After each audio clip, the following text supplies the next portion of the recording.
afternoon and welcome to Your Health, Your Future, and Your Choice. Miss Marie is here with us again, and another great show with a lot of information, a lot of intuition and advice, and I don't know what other words I want to use, but to help us grow, to acknowledge what's within us. What are we listening to? What are we feeling? What should we be seeing? Should we be seeing? What is it that we're missing? And today's show is about willful blindness. Are you making decisions that's blocking you to move to the next step, blocking you from making a good decision? But before we get started, as always, we have feedback, questions, stories that have come to Miss Marie, and you can always reach her on Body Within Community, that's one word, Body Within Community @gmail.com. And we'll repeat that at the end of the show. But you can send your questions, your comments, any little stories you'd like to share with us, and maybe you'll be lucky enough to have it on our next show. So welcome again, Miss Marie. What are the people saying? All right. So the first one was on the integrative medicine show. So many options. Oh. They had no idea there was anything other than the basic doctor or whatever to do all the different things for them. Interesting. Yeah, so they were really excited to learn that they had different ways they could look at healing for themselves. They have a choice. Yeah, they have a lot of choice. Your health, your future, your choice. You have a lot more choice than you think. So they're taking it as food for thought, and they were grateful for that. Nice. Yeah. Methods or madness. I have somebody who's in physical therapy. They're in the second time for their back, and it hasn't worked. They're very frustrated that they're not doing enough for them. Okay. So we had a lot of talks about the limitations of physical therapy and everything else, and what can they do, because they've been avoiding that over and over again. Now they're willing to try things themselves because they realize that medicine isn't going to save them. People have this idea in their head that once they go, they're supposed to be cured. Everybody wants to be cured. Yeah. There is no cure. Everything is to Band-Aid. Good. That's a very good analogy and an illustration. Yeah.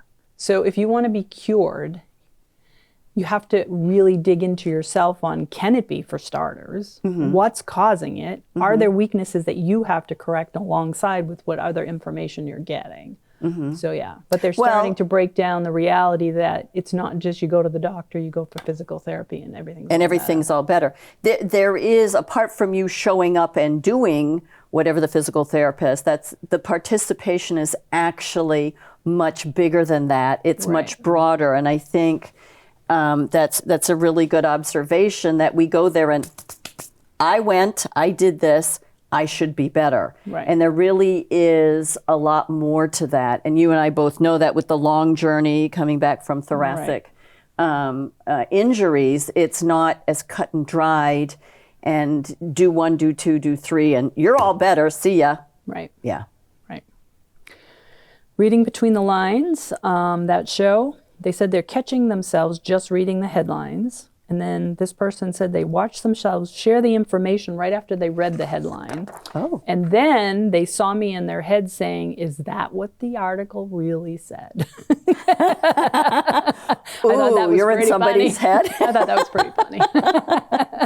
That's pretty cool, though, in a way. Yeah, it was pretty funny. That's that little voice. So they actually heard your voice in their head. Yeah, like, is that what you really read, or are you just repeating the top Or does headline? it just, or does and it, then you're starting is it a gossip sufficient? Yeah, I thought that was pretty funny. Yeah. It's like, yeah. Whoa, that's pretty heavy, actually. Which means now that person, all those little voices that you hear, you need to pay attention to them, because they're actually speaking to you. And it was just their body within coming forward, them coming forward saying, okay, you know this. So, which is another thing that we are taught or dissuaded from listening to that voice in our head saying, it's a little crazy, you don't want to do that. Because you know everything right from wrong. It's the beliefs that get in the way and keep telling you it's different. But this one is so strong. The more you foster it, it's harder. It's harder all the time to eat the garbage. Yep. It's harder all the time to not take time for yourself. It's harder because now you know it's necessary versus Yeah, it's just, Yeah. you realize that you're creating your reality by not listening.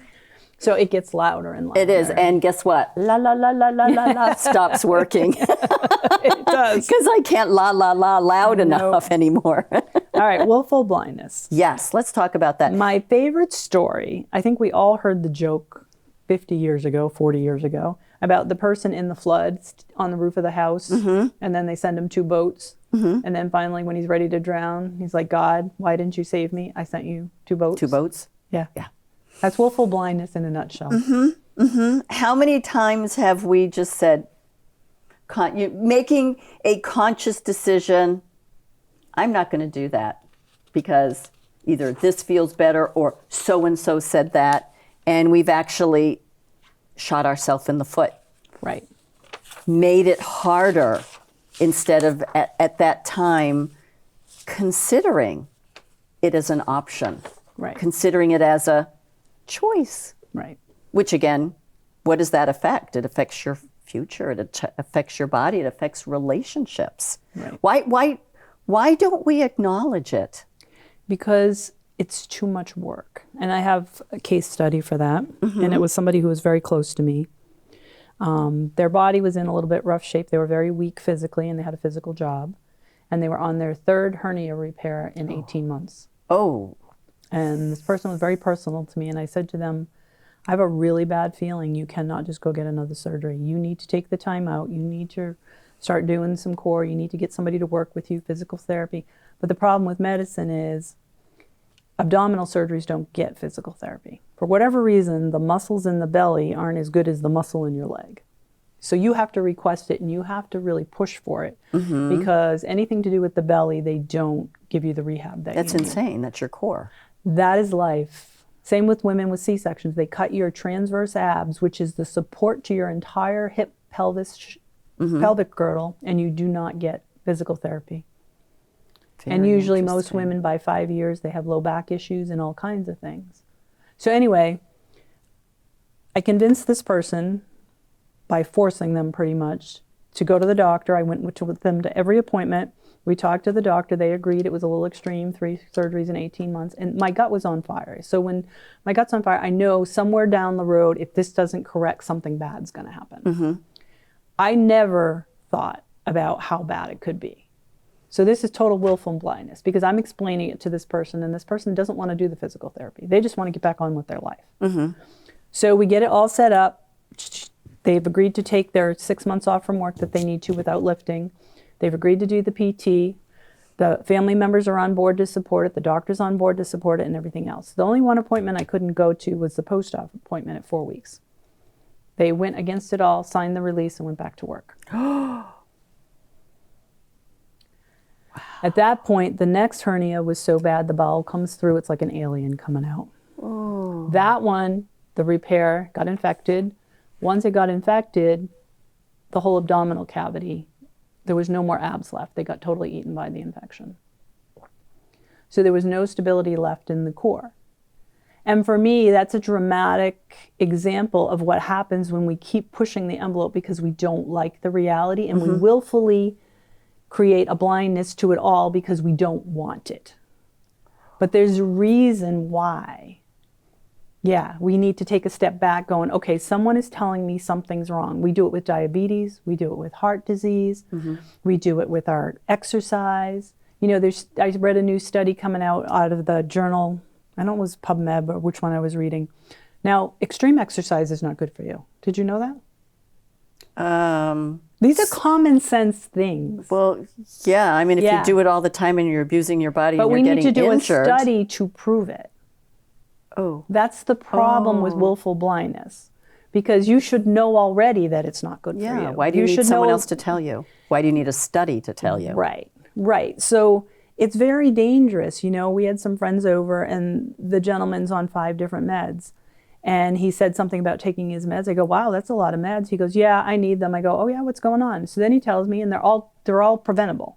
And they're all treatable, and you could get off the meds, like his blood pressure and his cholesterol and everything else. And I said, you do know you could make some lifestyle changes and maybe get off a few of those. He goes, no, I can't. And I'm like, you absolutely can. He goes, no, my doctor would have told me that. I mean, you have to live in an absolute bubble. But people do, otherwise we wouldn't be. I mean, I was in Market Basket on Sunday and every aisle had a motorized cart in it and some had two. And I was just almost crying when I left the store. Because I'm like, what are we doing? What are we doing? What are we becoming as a society? That everything we is just the totally don't easiest want to way. accept the reality that we're creating our own reality, that we're not living in reality. Reality states, this is not good, but you're creating it, you're willfully creating it to be blind, so you don't have to live in reality. You don't have to deal with it. You don't have to think about This it. You whole just body within blindly and go energy forward. work is about sitting in reality because you have endless options when you're in reality. When you create a reality, you run out of you have options. is that. You completely run out of options. And then it's very difficult to go against your conceived, perceived reality. How do you go backwards? That's even harder. And so I think people stay in that bubble. Wow. Or because I know how many times I've done a couple of shows on the additives in food because I'm becoming more and more aware of them. I'll see a headline and I'll go research it and I'll be like, why? What's in there? And I read it. And now I can't pick up anything at the grocery store without going, ugh, and put it back. And people are like, why'd you put that back? Well, because there's 5 seed oils in it. I was born with chemical sensitivities and allergies. Try to find shrimp without a ton of stuff in it. You think you're just picking up a bag of shrimp. You are not just picking up a bag of shrimp. You have to be very aware of what they were fed, where they came from. No, you just have to look at the ingredients. Well, None of them on say top of shrimp. it. They all say shrimp this, and this. And most of them are where's the chemical one- additives. You just want shrimp. Yeah, I don't want. Yeah. So it's kind of crazy. But anyway, is. that's a whole nother direction we're going in. Okay. So to age gracefully, we need to start coming out of the willful blindness state. And how do we do that? Start with the meditation. But the key is you have to want to see it. You have to want to see the things that are weakening your energy every day, that are weakening your health profile, that are weakening your emotional state, that's weakening your body. You have to want to. None of this works if you don't want to. You can make up an excuse every which way on why this cannot work because you don't want it to work. Correct. So you're creating a side bubble to your original one. Right. Your own Right. obstacle. Right.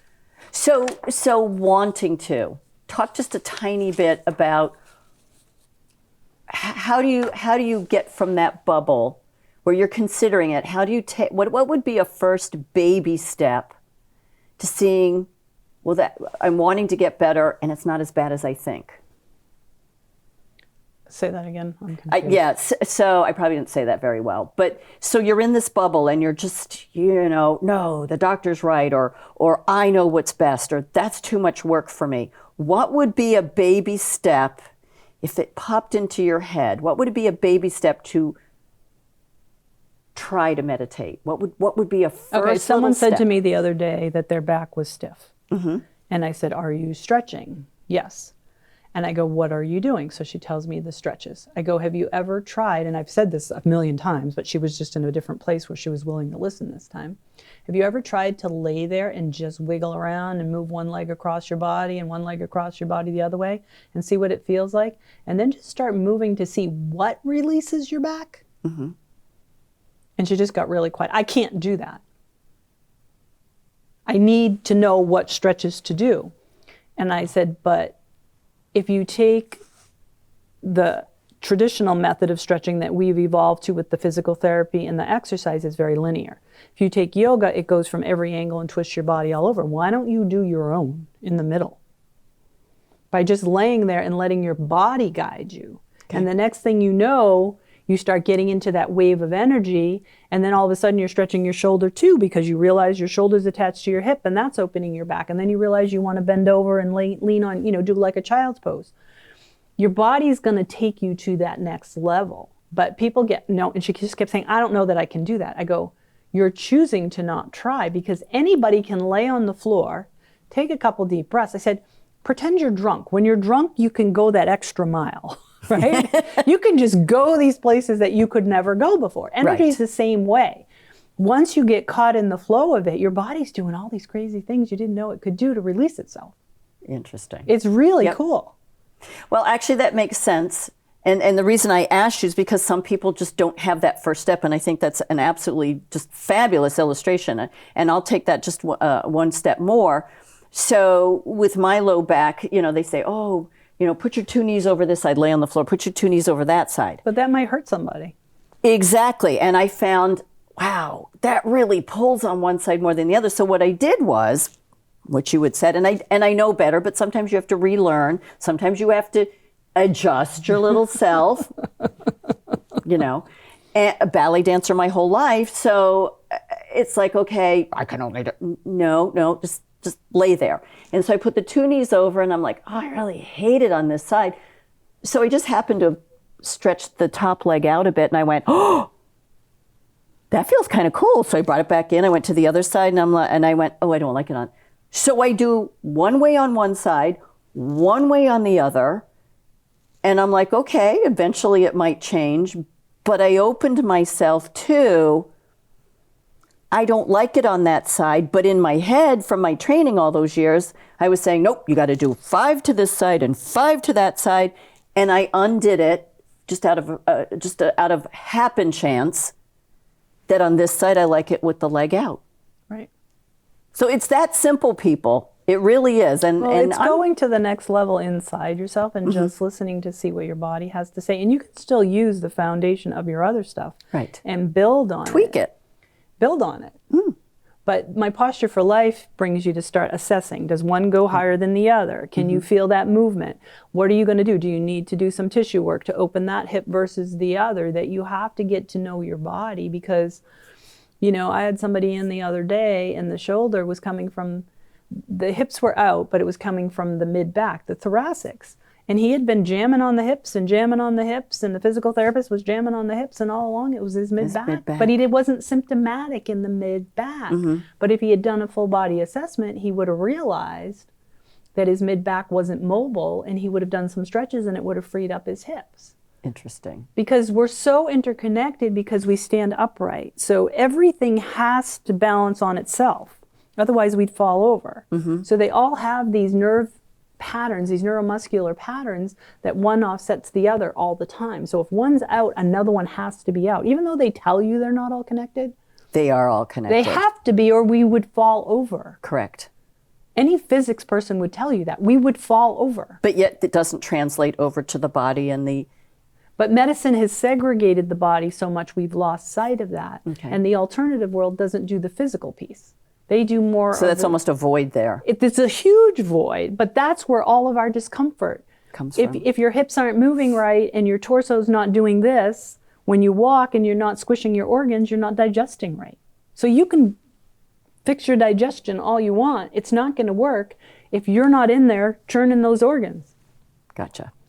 You know, a lot of the yoga stuff teaches you about like their spinal twist. You sit upright and you turn all the way this way in a straight line because then the spine twists. It literally squeezes you out and squeezes those organs. Like squeezing out a sponge. Yes, yes. And when your arms swing when you walk, it does the same thing. But if you're not doing those things, you're going to end up with ill health over time. But we don't address any of that.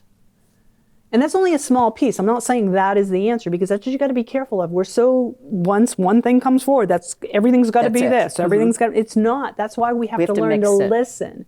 Because one time it might be your emotional state that's locking your gut down because of how you deal with stress, right? Yeah. Could be something you ate that really gets your digestion going, that locks everything down. Now your hips aren't moving right. So the more you get to know yourself, you're going to know when those things come into your space and that are screwing you up. Well, it made me just think of perhaps a show for in the future of our organs and how the muscles play into them, a little bit of where they are. It is. It's not, it's only going to be an intuitive show because we don't know that yet. Right, but what I'm saying is if you, not to put down anybody, but, here's your heart, here's your lungs. These are kind of the muscles that are near it. Do this. Can you feel that? Where do you feel that? Do you see how they're connected? I was thinking, so people don't say, I didn't know those parts were in there, or I didn't know that's where it's at. And it's so crazy. I had somebody come in because he's in his low 30s and he's pinching off a ureter in his kidneys, and his kidney was failing. And they told him that he was going to lose his kidney because he's not draining. And they could see in the x-ray that he was pinching it. And I knew him personally, and I told my daughter, and she goes, Mom, can I get him in? And I'm like, sure. And I looked at him and I said, you got to stop squatting the way you're squatting. That simple. I straightened him out, showed him what he needed to do. I showed him how to do all his exercises without crunching and pinching on his abdominal cavity, about lengthening his body. He's stronger, he's leaner, and he's not losing a kidney. Because we don't have anything in medicine that would know how to do that, other than and it wasn't a surgical intervention, so then we don't know what to tell you. Correct. But if you take a little bit of the yoga philosophy, you take a little bit of the Western philosophy, you take a little bit of the acupuncture philosophy, and you mix them all together, along with the energy piece, you've got this great thing. And you're in charge. Because it's all intuitive, and your body's telling you, take a little of this, a little of that, a little of that, and mix it all together. But we're so linear that we're not getting our answers because we want to stretch our legs only one way. And that's not always the answer. And I'm not telling people they should go crazy and try all these things and spend all this money and get all these practitioners to do it, because, again, when you expect someone else to do it, you're going to get a limited perspective, and they can't read your body as well as you. And you're not doing the work. It's not being initiated by you, so where's the learning piece of that? Again, you're still trying to get a Band-Aid. Right. Wow. I'm very blessed with my grandson. He's 16 now, and he was born without his large and small intestines attached. So he had emergency surgery the first day he was born. So he has abdominal scarring and stuff, and his torso goes out all the time, because he pulls down. And he goes to the gym with me, and we have a blast because I have a lot of the same weaknesses. But he realizes that if I don't keep my body straight, because I don't use a part of my belly there, that my hips go to one side, I can't use my pec anymore, and my basketball game is skewed. So for him, it's all about his basketball game. Okay. So all about he's got a vested interest here. A huge vested interest. But he realizes that it's just going to be a lifelong thing for him, and that's okay. But if he doesn't, his body's going to go in another direction. He's going to blow out a knee. He's going to have a torn rotator or whatever. But he's wise enough to know that I need to keep an eye on what's going on. I need to self-assess. I need to understand when I do my exercises what they should feel like. So it's truly a life journey. It's not just one thing at one time. I have yet to meet anybody who has a perfect, Well, the seasons change, the weather changes, the temperature changes, so why wouldn't your body change? I have yoga teachers that come to me that throw out their backs because they're over-yogaing. Is that a word? I guess. It's a new word, people. You heard it here. Over-yogaing. Yeah, because they think the yoga has to be all these crazy stretching, but their body's not equipped to do it. They don't have the core yet to do it. Interesting. So there's not one thing, and that's my point. The more you get to know yourself, the more you connect to that infinite piece of you, that energy piece that you know so much, because we do know so much. My days are awesome because every day I'm getting stronger. I mean, I'm going to be 59 this year, and every day I'm getting stronger. I'm stronger than most women in their 30s. Who can say that? Not a lot of people. I would be disabled right now because I was so physically limited on my right side. It had completely collapsed. I mean, I want everybody to have what I have. Yep. Well, I'm getting there. People just have to want it. How I was 2 years ago before I came to you. Yep. So maybe going on 3. Yep. I was so locked down that I didn't even know. I forgot how to use my arm. I forgot. Literally, I couldn't do the most simplest things. But it has to come from us. Right. It has to. And I can only guide you. People want me to be the doer. I'm a facilitator of what you're capable of. And how open you are is how capable. Like Heidi, I talked about her in the last show. She was very open, so her potential was huge. It increased. Yeah. She was in survival mode. When you're in survival mode, a lot can happen. I too. Well, all right. So let's, how can people contact you again? bodywithincommunity@gmail.com. All right. And what is the website where they can find out about the meditation? Maureen Notig, KNOETIG.com. mindfulness.com. So you can find out about meditation. And my book's on Amazon, The Missing Piece to Health and Aging Gracefully. It's a great book. Believe me, you should get it. Keep it right by your bedside. So again, thank you as always. I can't wait till next month. It's getting more exciting because we're moving faster. And I don't mean faster, but we're moving along and learning so much more and becoming comfortable with talking about this, of reaching out to each other and not being afraid of what that little next step is, or a little bit of experimentation, or just a little bit of thought change. Yep. I love it. Thank you again. Thank you. All right, everybody. We will see you next time. Make sure to share these shows and send your comments and questions to Marie. You can always reach out to me as well, but she's got the better answers. But we will see you next time. Thank you so much for joining us.